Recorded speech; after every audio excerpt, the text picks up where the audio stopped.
Assalamualaikum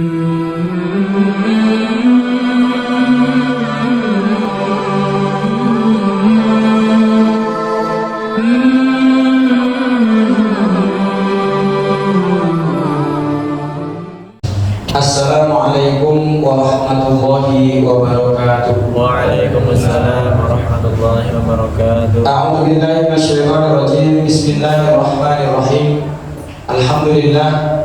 Alhamdulillahilladzi an'ama 'alaina bi ni'matil iman wal islam. Wassalatu wassalamu ala sayyidina Muhammadin sayyidil anam wa ala alihi wa ashabihi wa man tabi'a sunnatahu wa jama'atahu ila yaumiz ziham. Amma ba'du.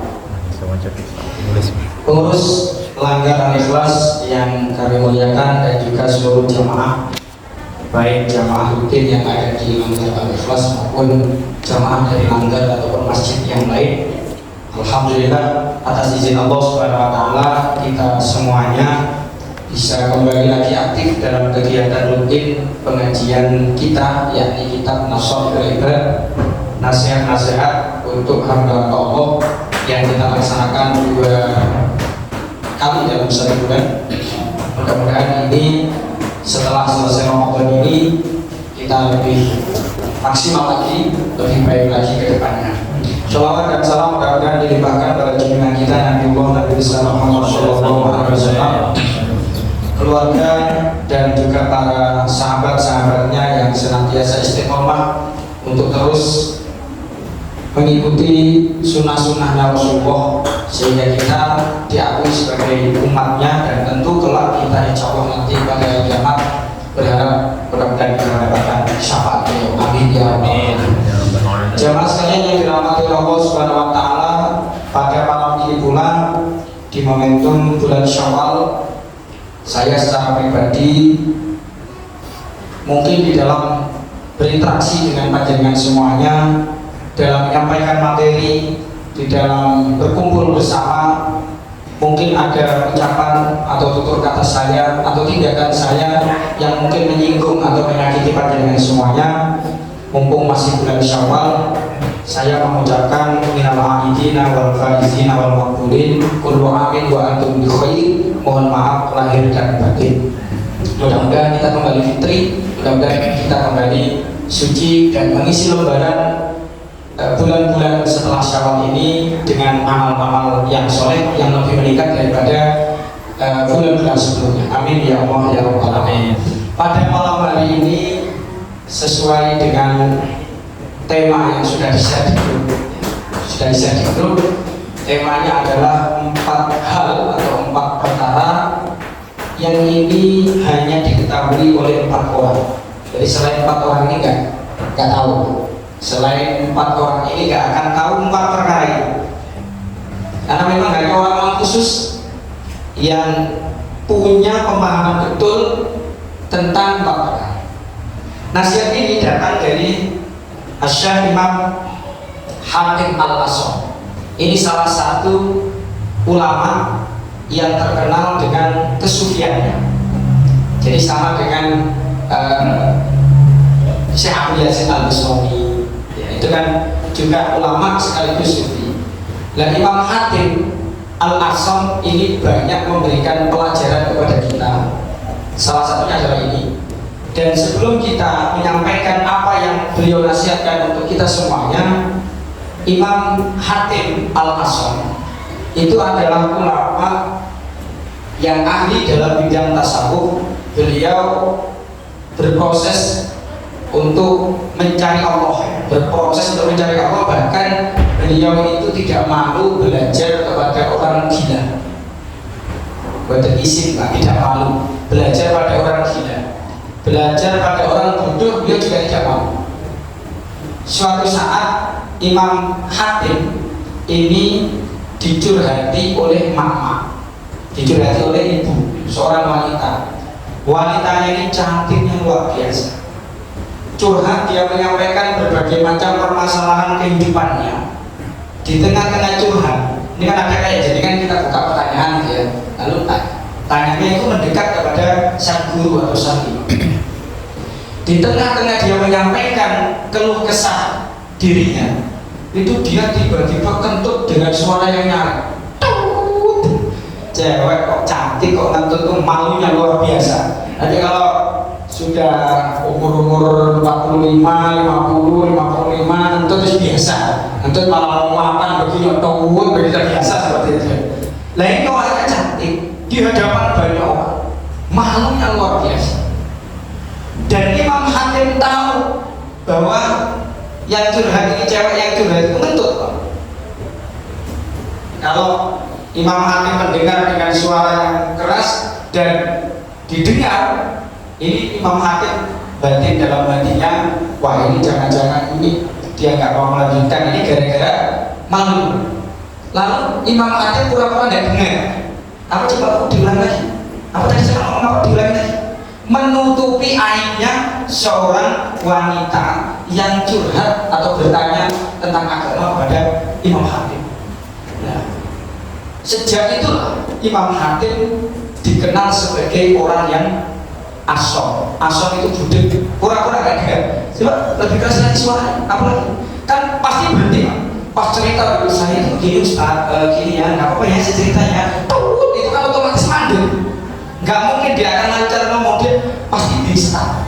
Disitulah Imam Hatim ini menutupi aib seorang wanita ini dengan pura-pura. Saya kok gak dengar sih Bu? Coba dikeraskan lagi suaranya. Tadi sama ngomong apa? Tertutuplah aibnya, tertutuplah malunya. Sejak itulah Imam Hatim disebut oleh orang-orang di sekitarnya sebagai Hatim al-Asom. Hatim kiai yang budek, kiai budek Pak. Tapi budeknya ini pura-pura, dan itu beliau jalani 20 tahun lamanya. Jadi 20 tahun berceramah, menyampaikan materi, ngaji di sana kemari itu. Beliau dikenal sebagai kiai Hatim yang budek. Kiai budek. Nah, kalau ada orang manggil kita undang, kita persilakan yang terhormat Kiai Haji Hatim Al-Budeki, misalnya beliau marah orangnya, tapi beliau ini malah senang dengan gelar itu, menutupi aib orang lain. Makanya kemudian diangkat derajatnya oleh Allah Subhanahu wa Ta'ala. Dan setelah 20 tahun beliau itu kembali normal, maksudnya tidak pura-pura tuli lagi. Jadi mungkin sudah selesai di dalam menyampaikan materi-materinya, sudah sepuh, beliau tidak tuli. Sebenarnya memang nggak tuli, Pak, tapi pura-pura tuli demi menutupi dirinya dan menutupi orang lain. Ini tokoh sufi, ulama yang dekat dengan Allah Subhanahu wa Ta'ala. Apa nasihatnya? Bismillahirrahmanirrahim. Wa an Hatim al-Asom rahimahullah. Dari Imam Hatim al-Asom rahimahullah. Kalau ini Pak Yatim. Oh iya, beda ya. Dan belakangnya Im, sama-sama Im ya.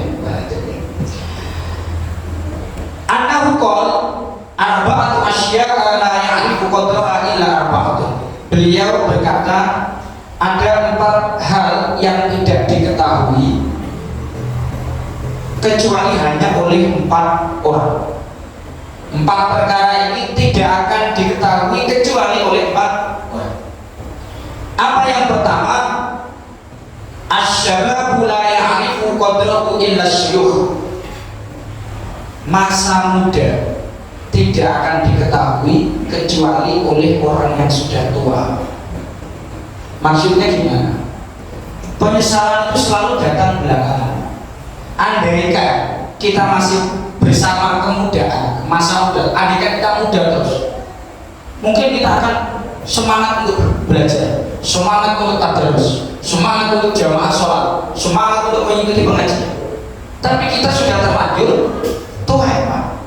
Makanya dengan tuanya kita tahu bagaimana sih anak muda itu seperti apa, jiwa muda itu seperti apa, sehingga kita bisa memberikan nasihat pada anak kita. Nah, kamu mumpung masih muda, jangan sia-siakan umurmu, mumpung sehat, rajinlah bekerja, rajinlah ibadah. Itu yang tahu, bukan anak muda. Makanya anak muda ya sudah mikir Pak, tapi dinasihati oleh ayahnya yang pernah muda. Jadi orang tua itu bukan kalah pintar, cuman menang pengalaman beliau itu banyak. Nah kalau yang muda-muda kayak pesan ini nggak ngerti, belum ngerti, senangnya itu happy gitu ya, hari-harinya itu happy. Tapi yang sepuh-sepuh, Pak Desa itu sudah senior banget itu tahu bagaimana muda itu seperti apa, sehingga jangan sampai menyesal melewatkan masa muda dengan sesuatu yang gak baik. Kalau sudah tua nyesel, gak sempat belajar, gak sempat maksimal dulu ibadahnya. Begitu sudah tua nyesel, gak ada kesempatan lagi belajar, gak ada kesempatan lagi menuntut ilmu. Paling ya pengajian, sekolahnya dulu kenapa gak sarjana, kenapa gak ambil jurusan ini, kenapa gak gitu. Makanya yang muda itu koyoke menggebu-gebu ya Pak. Tapi padahal itu kalau sama yang tua-tua yang sepuh-sepuh apa betul, tahu kabeh, aku seperti itu tahu kabeh. Makanya kamu jangan kemeleleh.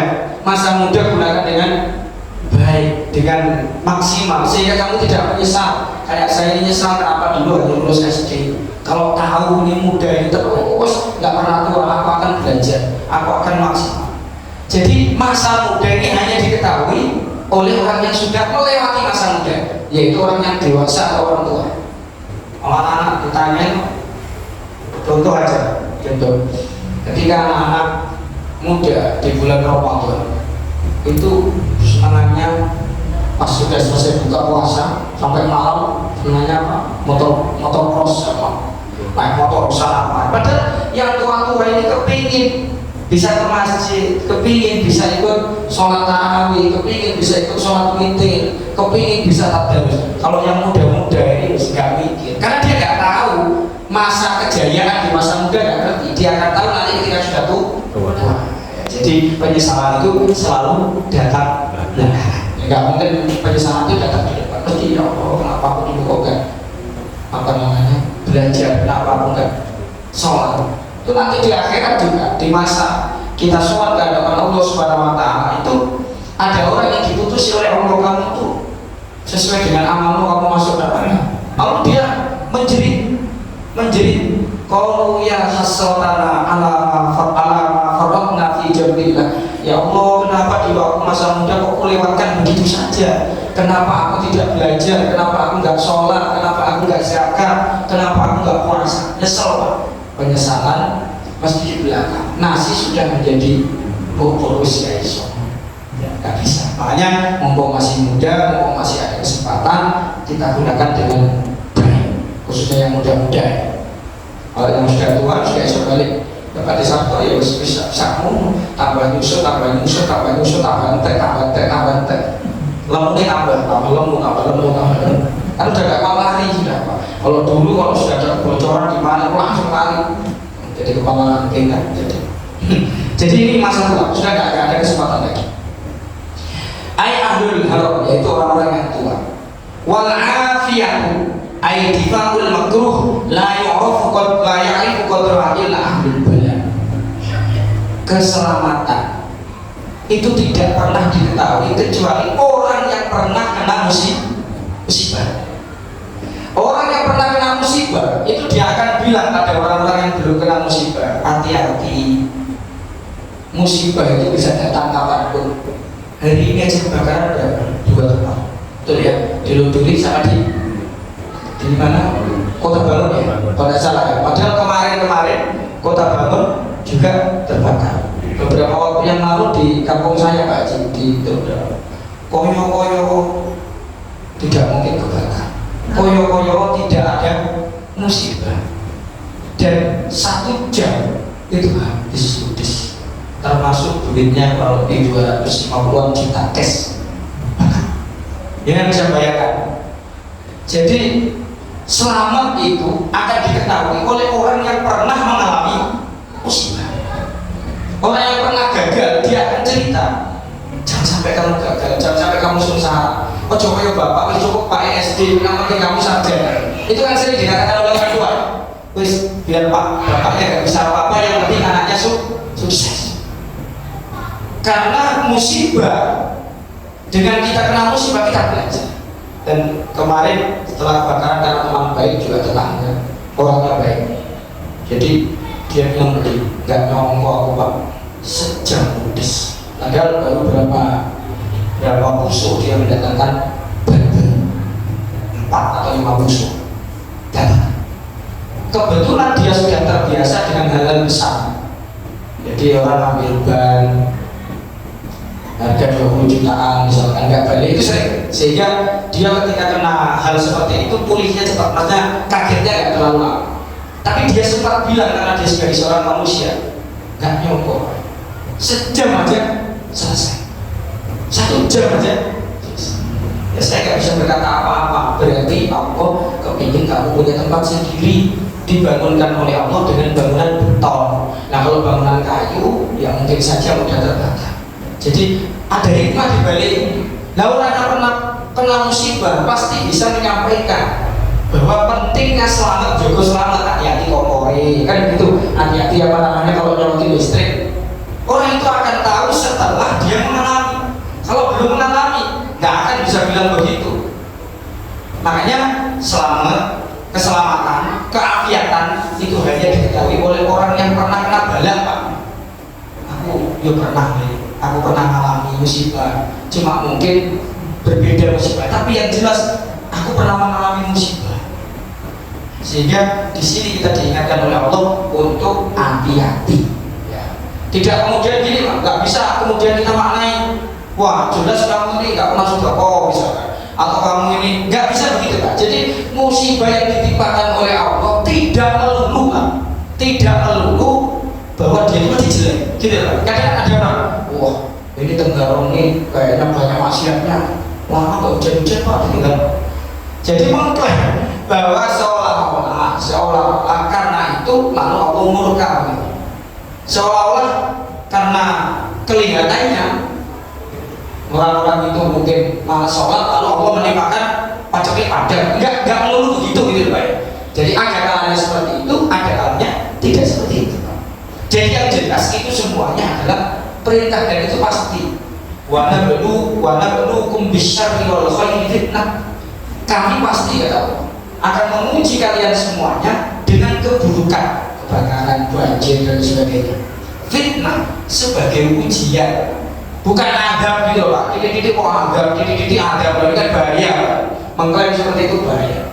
Jadi bisa saja ini adalah sebuah fitnah ataupun ujian. Bisa saja kita mau diangkat derajatnya oleh Allah Subhanahu Wa Taala. Bisa saja. Kemarin di ketua ranting NU Timur itu rumahnya kebakaran, betul ya? Rumahnya kebakaran. Sekejap masih hitung pungutan suara itu pas pemilu itu, ngitung apa namanya hasil pemilu itu masih asik ngitung. Ternyata rumahnya sudah separuh kebakaran. Ya setelah itu ternyata dia mau nangis lah, istrinya nangis. Saya tidak bisa ngomong karena ada orang menangis itu bingung. Saya bilang begini, Gusti Allah kok ingin ganti yang lebih bagus, bersama sabar. Dari nyatanya 10 hari berdiri rumah itu, woto yang teman-temannya semua. Artinya begitulah cara Allah gitu, cara Allah.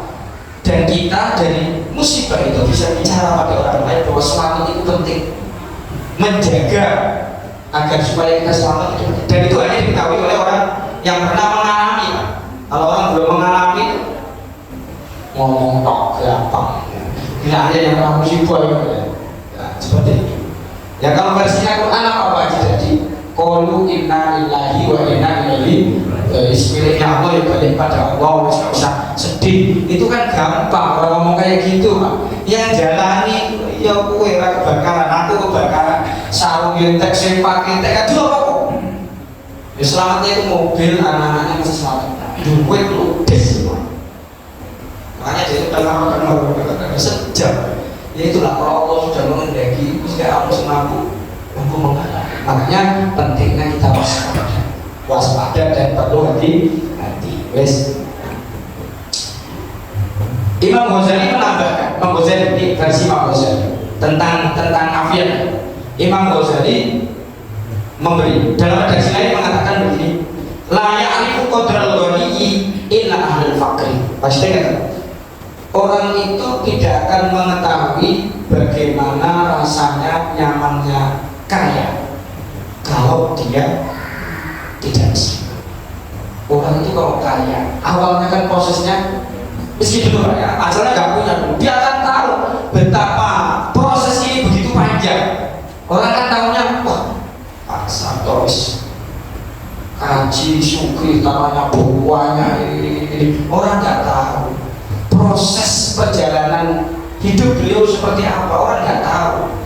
dulu dibilang-bilang nggak tidur malam, dulu sampai nggak pulang dan lain sebagainya. Semuanya itu proses itu akan diketahui karena orang itu mengawali dengan nggak punya dulu. Kalau ada orang sugih dadak rezeki nopo itu biasanya kaget Pak. Cara mentasarufkan mau ngawur Pak, rezeki nopo. Tapi kalau orang tahu prosesnya, dia akan tahu nikmatnya kaya itu setelah kita benar-benar nggak punya. Pernah suatu saat kita ini nggak makan satu keluarga, cari beras saja susah, cari kontrakan susah. Itu proses, semua itu proses. Jadi nggak bisa orang kok tiba-tiba minta kaya tidak melalui proses.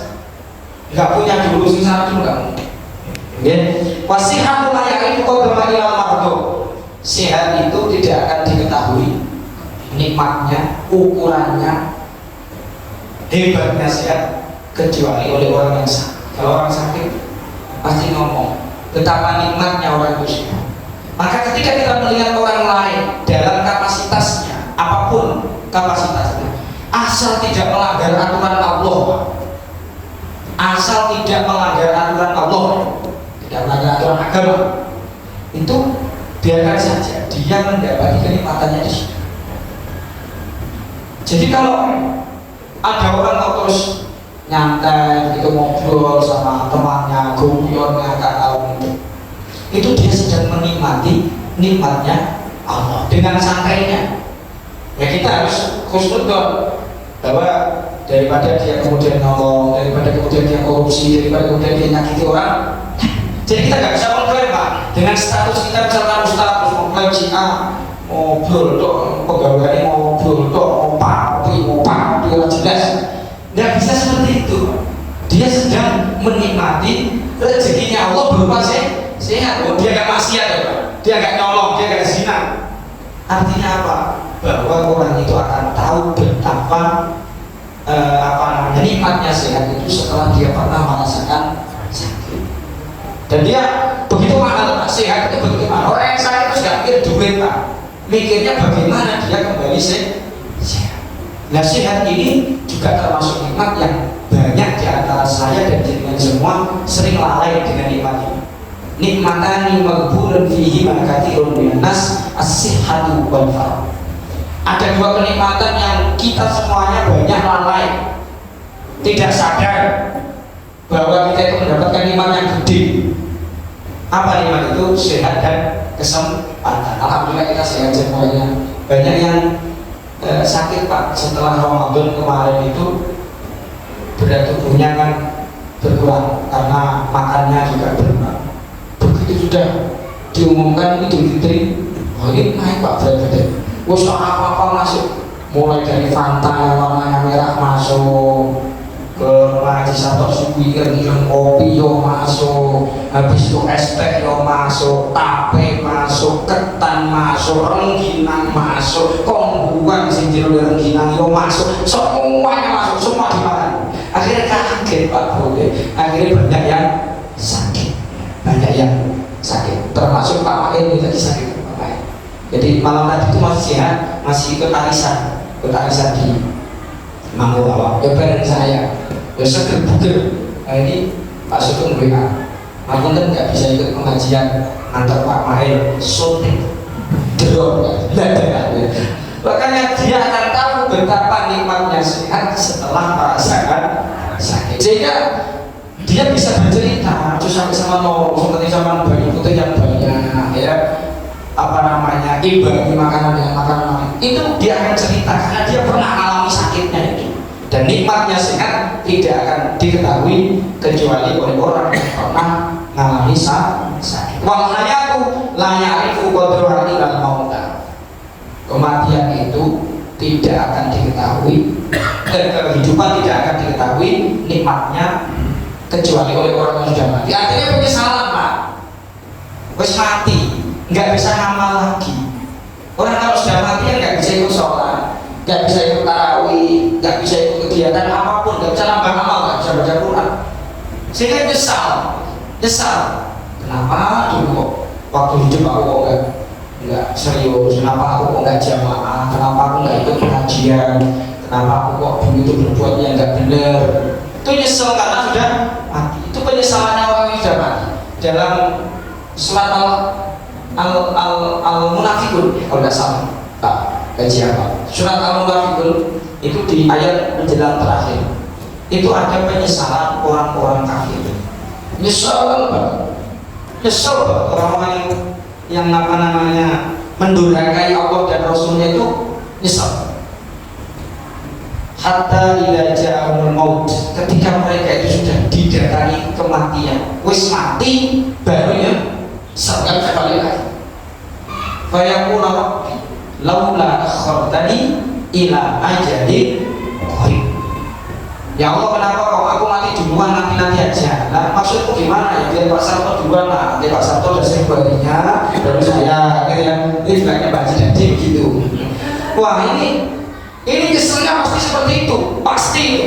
Dari Al-Quran yang bicara, bukan pendapat ulama, tapi ini murni dari Allah.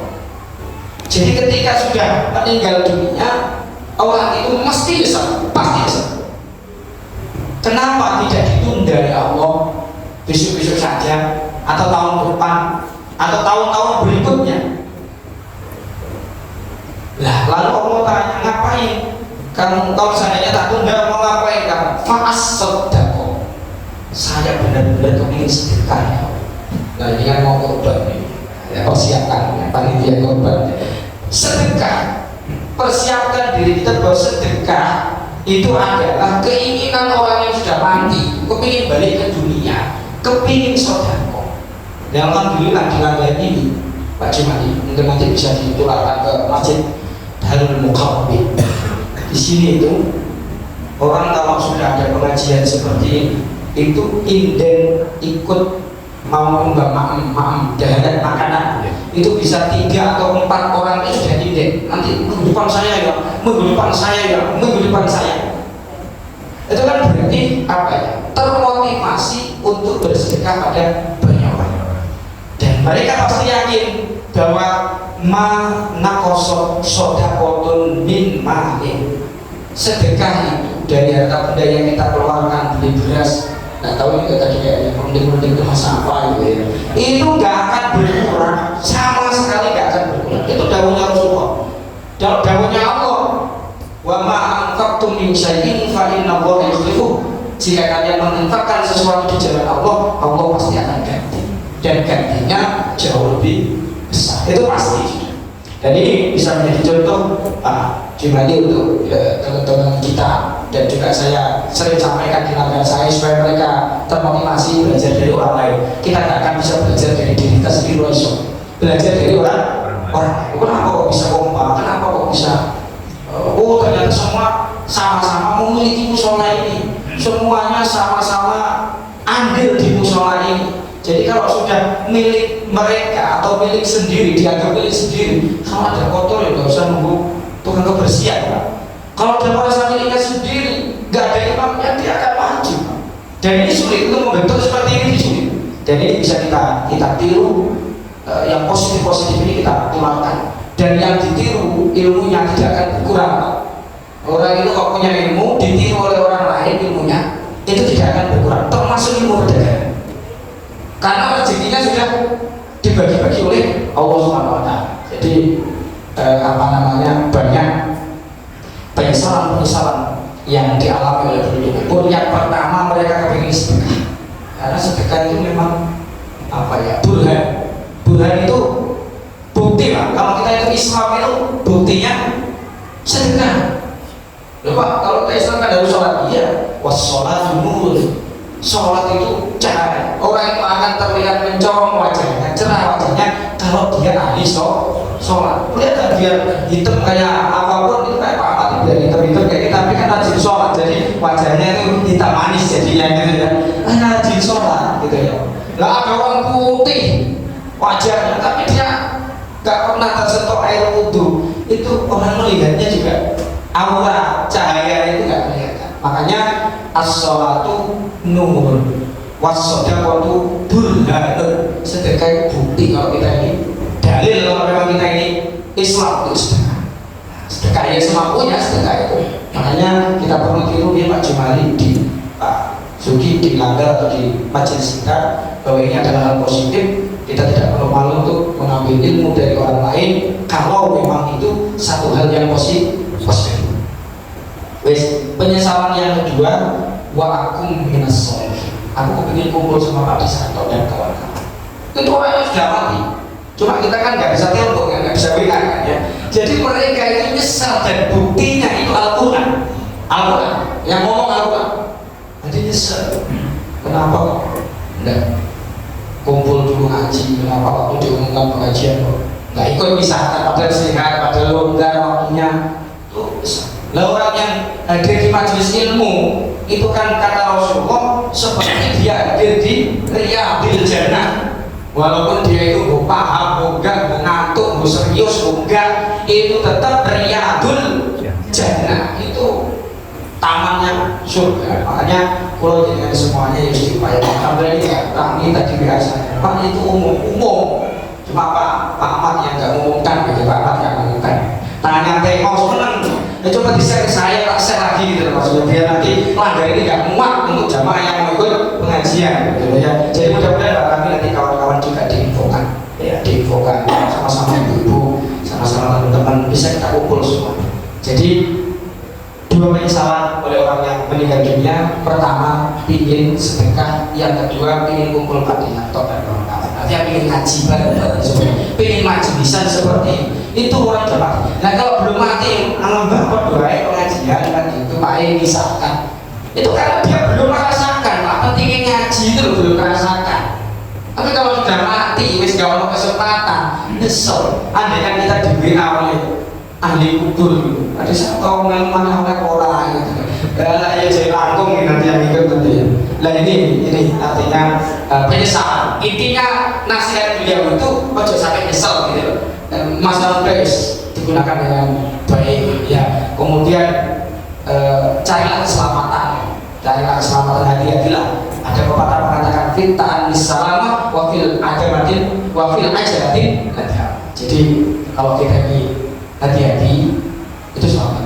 Tapi kalau buru-buru, pokoknya itu buru-buru, pokoknya buru-buru, itu biasanya penyesalan yang muncul di belakang. Kemudian sehat tidak akan diketahui kecuali orang yang pernah sakit, dan yang terakhir nikmatnya hidup tidak akan diketahui kecuali oleh orang yang sudah mati. Maksudnya nikmatnya hidup bisa sholat jamaah, bisa melakukan kebaikan, itu ahli kubur. Bapak dan Ibu yang dirahmati Allah Subhanahu wa taala, saya kira ini kajian kita pada kesempatan malam hari ini isanya 26 ya. Ya. 25 ya. 26. Oke, masih ada sekitar 5 menit. Barangkali ada diskusi yang harus kita apa namanya sampaikan pada malam hari ini, kami persilahkan.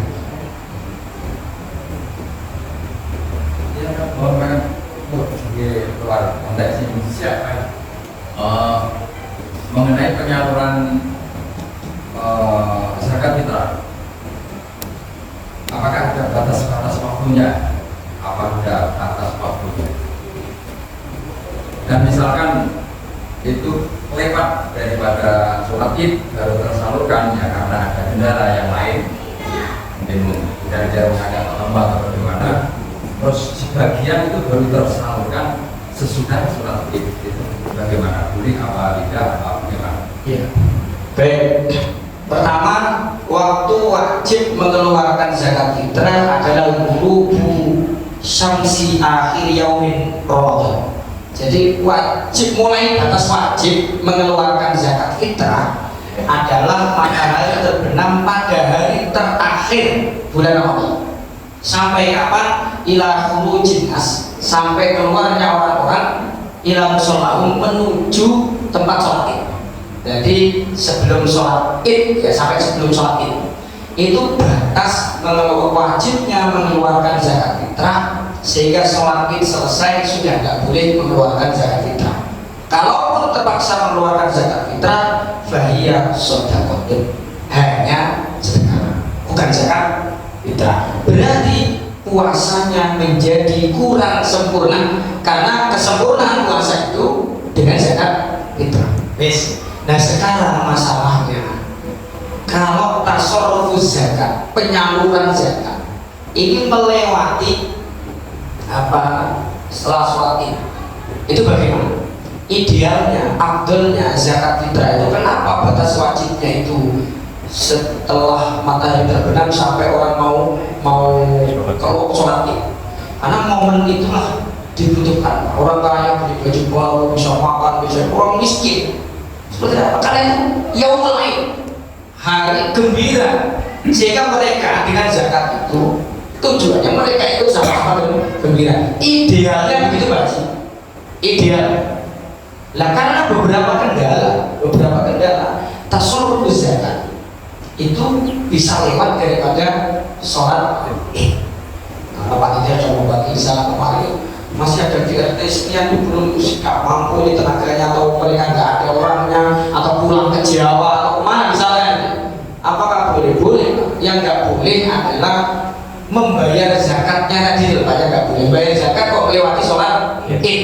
Jadi yang nggak boleh ya, sehingga dihukumi sedekah saja ketika dia mengeluarkan setelah sholat Id ya, maka itu dihukumi sedekah saja, dia belum zakat kita. Jadi pentingnya kita mengeluarkan, membayarnya ya.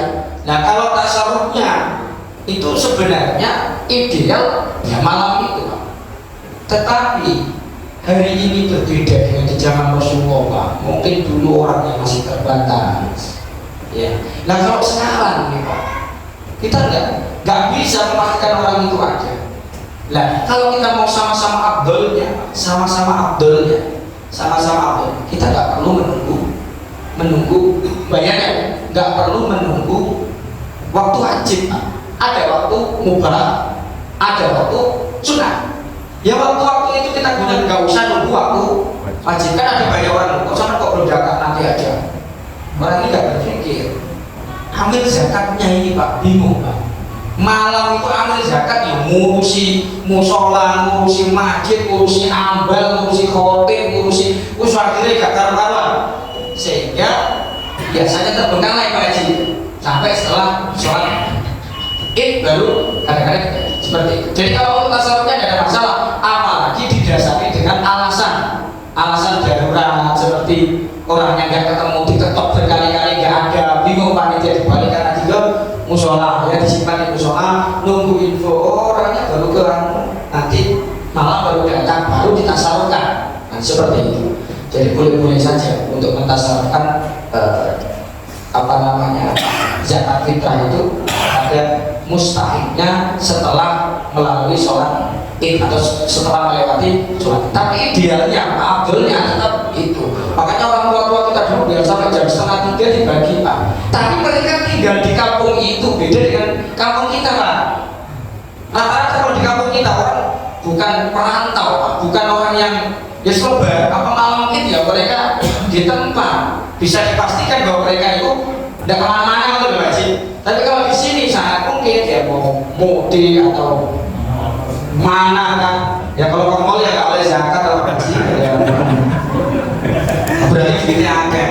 Nah ini penting ya Pak Haji, ketika kita tasarruf zakat itu kita upayakan update mustahik. Karena bisa saja orang ini pulang kampung atau berstatus lain Pak, misalkan dulu memang dia ini misalkan sangat miskin Pak, dilalah kamu kasih rezeki Pak, nggak tahu tuh apa begitu, dia kemudian mampu, nggak masuk kategori miskin, nggak masuk kategori fukoro ya, fukoro dan miskin nggak masuk kategori itu, nggak masuk mu'alaf, nggak masuk korin, nggak masuk fisabilillah, tapi masuk catatan RT lawas. Nah ini kan masalah, makanya harus update. Jadi kita upayakan nanti ketika mau ada zakat kita putusi mustahilnya kita perang dulu lah di depan. Misal Pak RT ini warganya dengan yang cocokkan nih, miskin itu kategorinya seperti ini, fukara kategorinya seperti ini, satu-satu Pak kita list. Ini Fatimah ini janda misalkan, janda ini janda kedua yang ada satu atau ini di-list. Harus di-list, dia punya pekerjaan yang layak misalkan, jangan semua janda dikasih Pak. Ini nanti PHP ini Pak Haji. Waduh aku dikasih sama Pak Jimali ini, nanti juga sama Pak Jimali lama-lama enggak. Ini maksud saya nanti dikaji bareng-bareng Pak. Jadi biasanya yang ini Pak ya, ini nggak punya siapa-siapa, masuk apa ada kategori di sini, masuk ada kategori di sini. sehingga kita nggak salah-salah untuk tasarrufnya, tidak salah-salah untuk menyerahkan zakatnya. Disitulah kenapa amil zakat itu mendapatkan bagian, ya karena susahnya itu tadi Islam memberikan apa ya, fadl, anugerah, kebaikan kepada orang. Jadi wal amilina alaihi. Jadi idealnya begitu Pak Haji ya, idealnya nggak dibagikan setelah sholat id, tapi kalau ada alasan doruri seperti itu maka boleh, ya, boleh dibagikan setelah sholat apa yang sholat. Mudah-mudahan nanti kita bisa memaksimalkan pentasarufan zakat dan pengumpulan zakat. Diupayakan tidak pakai kupon Pak, kupon suruh ngambil boleh zakat itu, aduh, diupayakan tidak seperti itu Pak ya. Kita bagi Pak, bukan kok kupon ya dibagikan yang nanti suruh ngambil. Yo, nggak pas Pak gitu ya. Jadi bagaimanapun juga kita upayakan untuk mekanisme pengaturan. Demikian saya kira kajian ini kita akan bisa melanjutkan diskusinya nanti sambil ngobrol, mudah-mudahan ada manfaatnya dan barakahnya. Kita tutup dengan membaca surat Al-Asr dan doa kifaratul majlis. Bismillahirrahmanirrahim. Wal 'ashr innal insana lafi khusr illa alladziina aamanu wa 'amilus shaalihati wa tawashaw bil haqqi wa tawashaw bis sabr. Subhanakallahumma wa bihamdika asyhadu an la ilaha illa anta astaghfiruka wa atubu ilaik. Walhamdulillahi rabbil alamin. Wassalamualaikum warahmatullahi wabarakatuh. Waalaikumsalam.